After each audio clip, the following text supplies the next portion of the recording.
Le rendez-vous éco avec Moselle sans limite, entreprendre sans limite.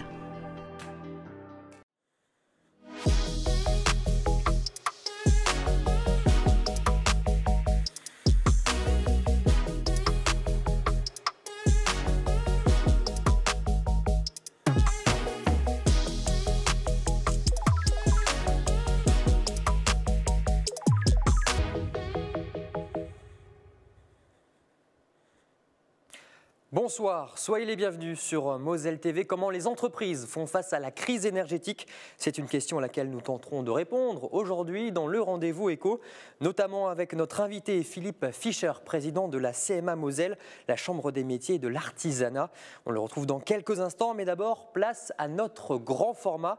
Il est consacré aujourd'hui à l'entreprise Kuchli, basée à Redin, juste à côté de Sarrebourg. Face à une croissance exponentielle, la PME a déménagé récemment. Elle en a profité pour se mettre au goût du jour en matière de sobriété énergétique et incarne désormais pleinement l'industrie du futur. Je ne vous en dis pas plus, on va la découvrir ensemble. Reportage. C'est un exemple en matière de transition énergétique. Ce bâtiment, juste derrière moi, est sorti de terre à l'été 2022. Et vous allez voir, ici, tout a été fait pour réduire les factures au maximum et même être autosuffisant. Allez, on y va.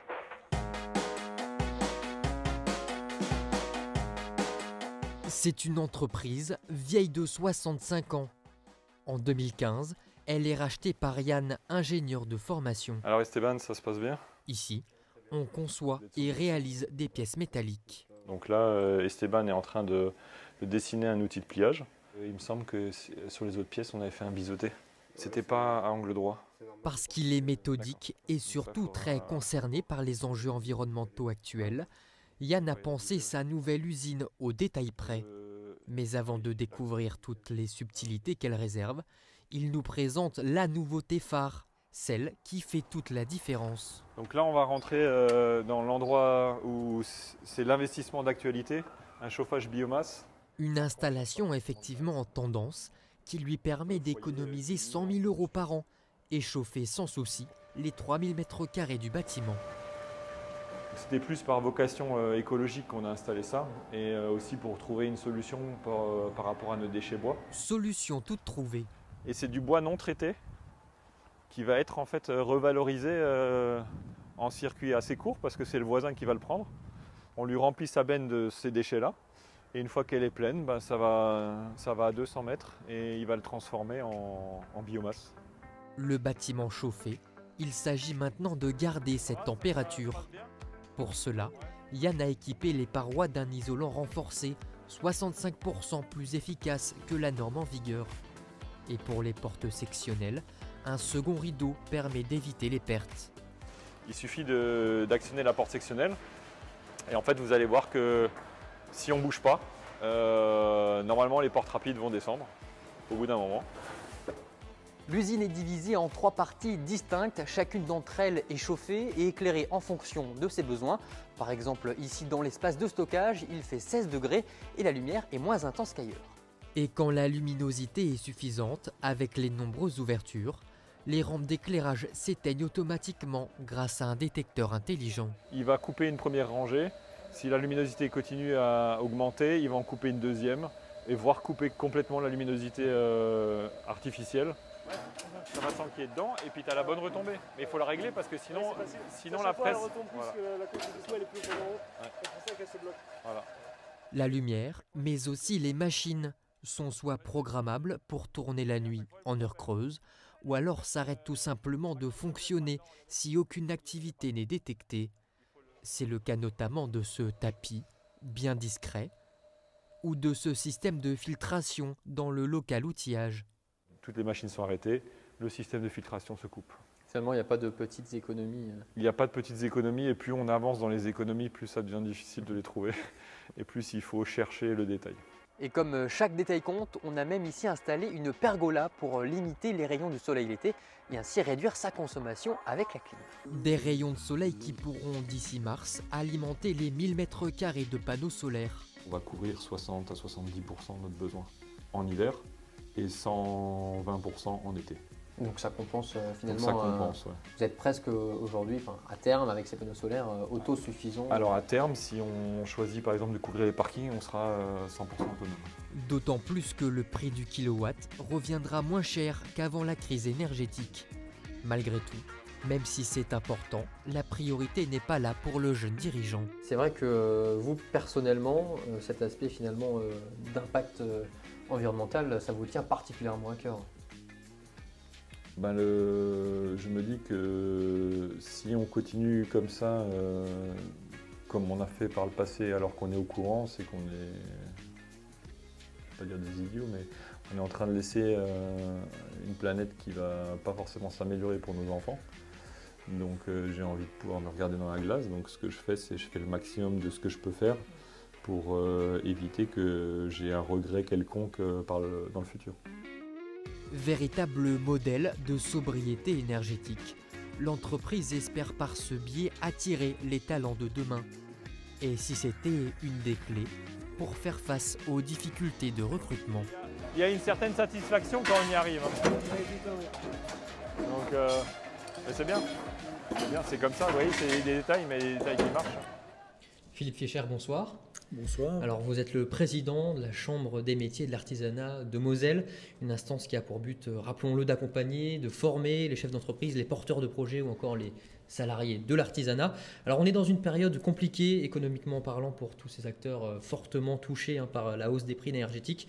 Et on va commencer, alors vous m'arrêtez si je me trompe, par ceux qui sont peut-être les plus impactés, les boulangers. Ils ont manifesté d'ailleurs il y a quelques jours. Philippe Fischer, la situation est-elle critique aujourd'hui pour ce métier? Pour le métier de la boulangerie, oui, critique, comme pour d'autres métiers aussi, parce qu'en tant que président de la Chambre des métiers, je représente 250 métiers. Alors quels sont les métiers les plus impactés avec le secteur de la boulangerie? Alors avec le secteur de la boulangerie qui, eux, ont été mis en avant parce qu'ils ont été très très médiatiques.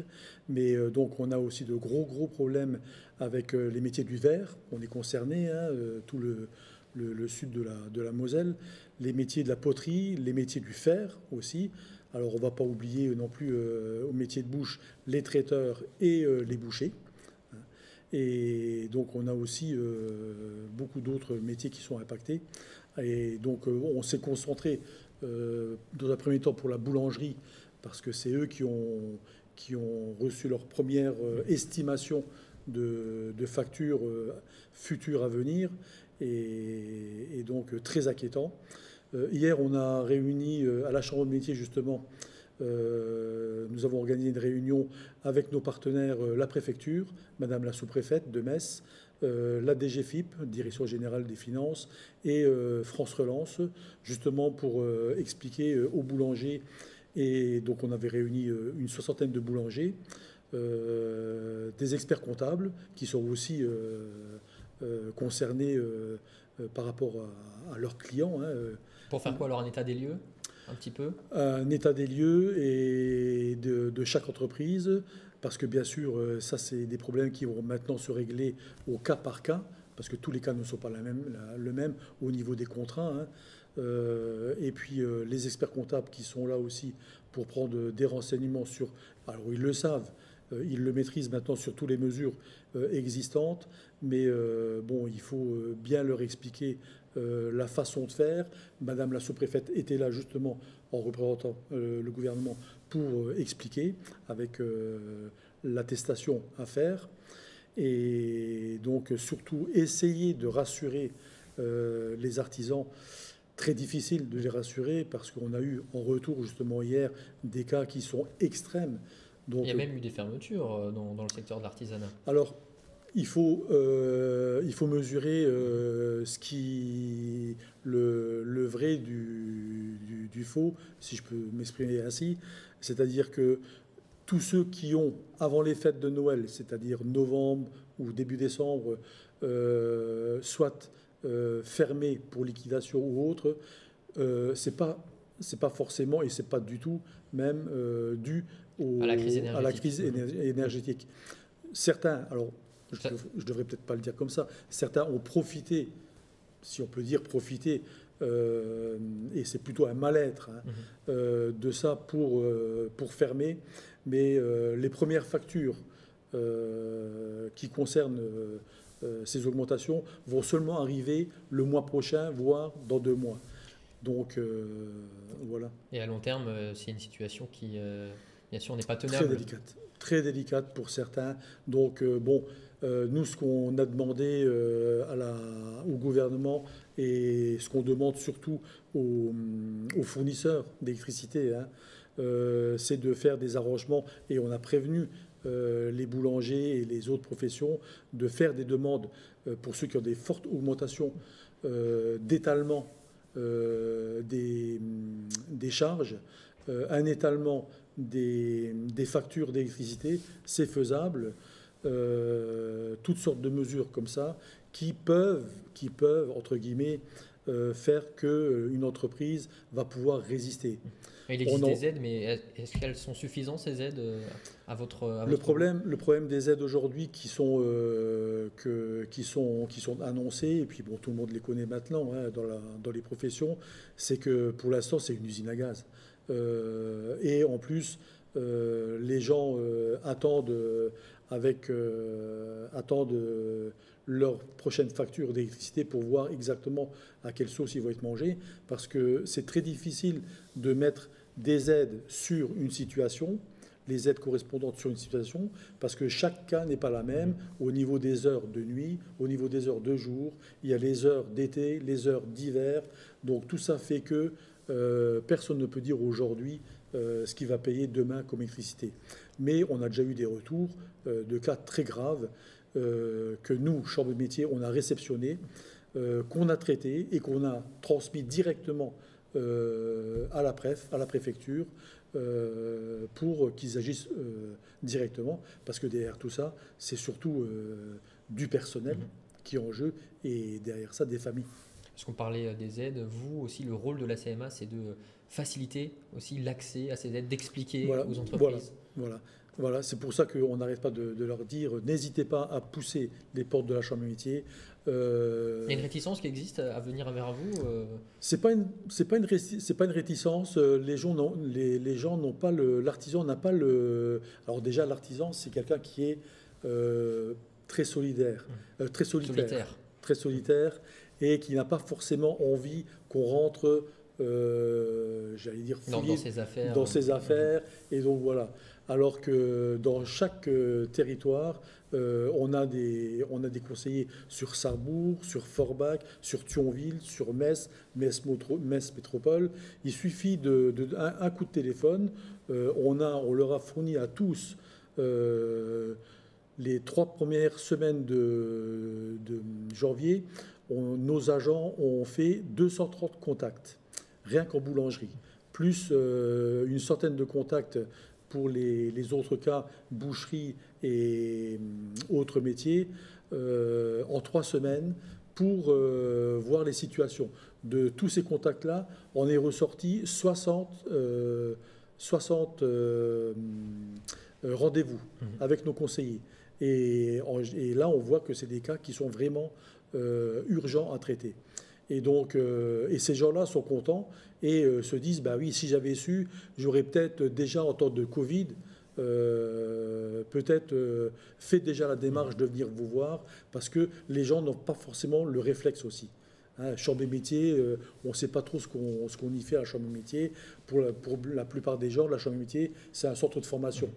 Il y a la Chambre des métiers et il y a le CFA, le campus des métiers. C'est 2 choses totalement différentes. Et voilà. Mais on espère qu'en tout cas votre appel a été entendu. Donc on parlait des aides, mais concrètement quelles sont les solutions pour tous ces artisans? Il faut se réinventer. Qu'est-ce qu'il faut faire? Alors voilà, ça c'est notre gros sujet à nous, Chambre de métier maintenant, parce que si on a su réagir et apporter nos services aux adhérents au niveau des conseils, au niveau des aides et tout ça. Maintenant, qu'est-ce qu'on fait avec ça? Les solutions, c'est quoi? Et donc là, nous, on travaille sur les solutions. On va essayer de monter un partenariat avec la préfecture et il y a même Moselle le département qui est avec nous pour nous briefer sur certaines professions qui traitent les énergies et où on va... Comment dire, on va essayer de chercher des entreprises, style panneaux solaires, nouvelles chaudières, toutes ces choses qui font que on peut réduire notre énergie, notre consommation d'énergie. Et, pour les accompagner dans la transition énergétique. Alors, bien sûr, le problème, et c'est les réactions qu'on a eues hier, les gens qui sont déjà étouffés par la sortie de Covid, avec les reports de charges, les remboursements de PG et autres. Maintenant, les augmentations de matières premières et toute cette crise, la guerre en Ukraine et autres, nous disent que financièrement, c'est très délicat et ils sont sur le cordon. Alors, nous demander d'investir dans du panneau solaire, dans une chaudière à récupération d'énergie et autres, et tous ces systèmes-là, c'est compliqué. Mais, je veux dire, c'est un pari sur l'avenir. Parce qu'on ne peut plus se contenter, et on le voit bien aujourd'hui, on ne peut plus se contenter d'avoir qu'une sorte d'énergie. Il faut qu'on soit aujourd'hui multifonctionnel, et là, c'est notre rôle de chercher des parades pour pallier à toutes ces crises-là. Alors Philippe Fischer, un dernier mot rapidement, un petit mot d'actu très chaude pour terminer avec la Semaine nationale de l'apprentissage dans l'artisanat qui se termine le 3 février. Un moment d'information et d'immersion pour découvrir les métiers de l'artisanat, je résume bien? Ouais, on profite, alors bon, tout s'enchaîne, donc on profite de cette semaine-là pour sortir, pour montrer nos entreprises, montrer nos campus des métiers, ce que c'est que l'artisanat, ce que c'est que l'apprentissage. L'apprentissage, comme nous on le fait à la Chambre des métiers.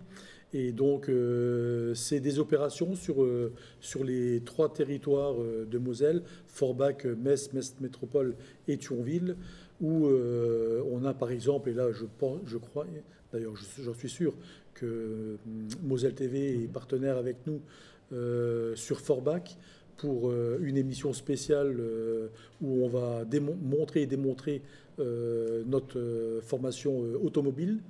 Donc la formation automobile, c'est de la carrosserie à la mécanique, à la peinture et tout ça, où on a invité 2-3 classes, de 3e à 6e, où on va leur montrer d'abord le campus des métiers, ce qu'on y fait, et puis les faire toucher la matière. C'est-à-dire, je sais que les professeurs ont préparé des ailes de voiture, des capots de voiture.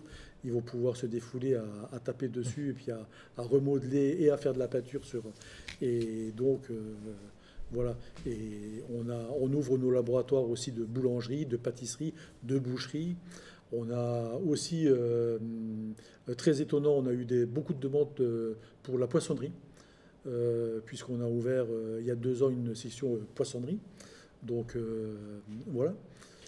Eh bien, merci beaucoup, Philippe Fischer, d'avoir été avec nous. C'est moi, malgré le contexte difficile, c'est moi et on va tout faire pour s'en sortir. C'est le b.a.-ba de l'artisan. Et en tout cas, on vous le souhaite. Merci encore une fois. Merci à vous. On repart maintenant sur les routes du département, direction Sarreguemines. L'entreprise Clarios, appartenant au géant américain du même nom, leader mondial des batteries automobiles, nous a ouvert ses portes. Une entreprise qui assemble, charge, stocke et expédie jusqu'à 6 millions de batteries par an. Particulièrement énergivore, elle aussi tente de trouver des solutions face à la crise énergétique. Explication Emma Facchetti. D'un côté, Clarios reçoit, stocke et expédie des batteries automobiles finies. De l'autre, elle en produit. Ici, on charge les batteries pour les rendre utilisables. Ce que vous voyez là, ce sont nos tables de formation.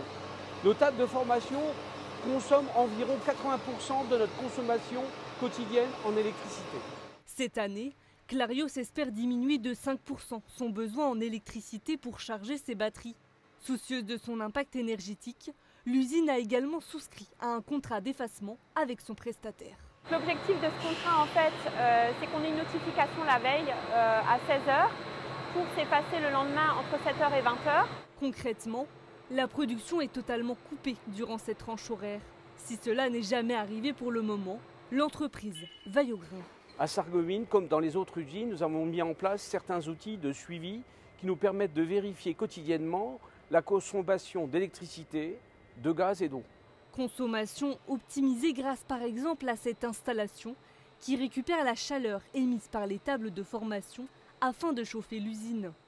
Et pour ce qui est de l'électricité, le parc d'éclairage a totalement été renouvelé. Nous avons un objectif permanent de réduction des consommations d'énergie. Donc on investit chaque année dans des projets destinés à optimiser la consommation électrique, notamment par la mise en place de systèmes de LED, par la mise en place de systèmes de cellules crépusculaires au sein de nos communs. 30 000 € y ont été investis en tout, mais Clarios ne compte pas s'arrêter là. Prochaine étape dans les 2 ans à venir, l'installation de panneaux photovoltaïques pour produire sa propre électricité.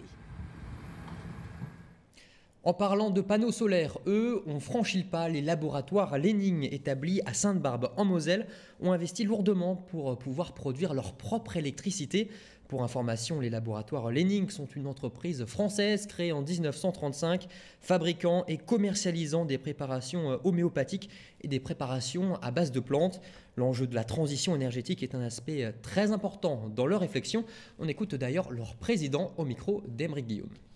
Mettre en œuvre la transition énergétique et dans l'image et dans l'objectif des laboratoires Lenning, la transition énergétique est liée aussi à la transition économique. Et donc nous avons lancé notamment un projet qui a été finalisé dès 2018, un projet qui est une installation de panneaux solaires photovoltaïques qui nous permet d'économiser en termes de consommation électrique de manière non négligeable, puisqu'on peut avoir des économies jusqu'à 35-40%. Voire certains mois 60-65% lorsque la luminosité est très importante. Oui, alors nous agissons dans beaucoup de domaines. Nous avons ici sur le site de Sainte-Barbe une centrale géothermique et puis d'autres installations sur d'autres sites de France, puisque le groupe Lenning est installé en France.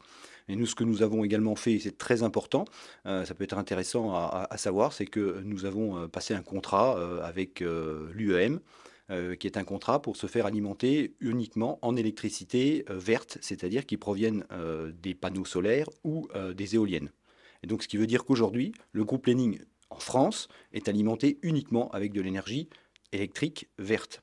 La transition énergétique qui est lancée déjà depuis de très nombreuses années chez Lenning, et c'est un point très intéressant, fait des émules, puisqu'aujourd'hui, effectivement, en tant qu'entreprise, nous voulons exemplaires, et l'idée de montrer l'exemple commence par l'exemple en fait, qui peut être démontré auprès de nos collaborateurs, puisqu'aujourd'hui, certains collaborateurs ont décidé d'avoir des panneaux solaires chez eux, en ayant vu effectivement l'installation que nous avons sur le site de Sainte-Barbe en Moselle. Vous étiez en vacances ces derniers jours, pas de souci, on revient sur toute l'actualité économique du mois de janvier en moins de 2 minutes, c'est parti. La Moselle s'exporte, les ateliers Lorrain-Fer à Yutz ont décroché un beau marché dans la capitale, précisément la construction de 30 wagons de travaux destinés à la maintenance des lignes de métro du Grand Paris. De nombreuses embauches sont attendues. À Faré-Bersvillers, les contours du projet ZEST se dévoilent enfin. 15 millions d'euros sont investis dans cette nouvelle zone dédiée aux services et à l'artisanat. Une implantation stratégique juste en face du BEST qui permettra à terme la création de 150 emplois. Livraison prévue fin 2024. La jeune chambre économique de Metz a un nouveau président, il s'agit de Rémi Fornazier. Pour rappel, cette association reconnue d'utilité publique rassemble des jeunes de 18 à 40 ans visant à créer des changements positifs sur le territoire. Année record pour le réseau Entreprendre Lorraine. La structure a accordé plus de 910 000 € de prêts. Les 22 entreprises lauréates de l'année 2022 vont permettre de créer ou de sauvegarder plus de 280 emplois sur le territoire, précise le réseau dans un communiqué. Un record, un autre pour le chiffre du mois. Il n'y a jamais eu autant d'entrepreneurs en Moselle. En 2022, le cap des 11 000 créations d'entreprises a été franchi. Le résultat d'une quête de sens, notamment de la part des jeunes, après 2 ans de crise sanitaire. Et on se quitte sur ce chiffre. Merci à tous de nous avoir suivis. Le Rendez-vous Éco revient dès le mois prochain. D'ici là, portez-vous bien. Bonne soirée.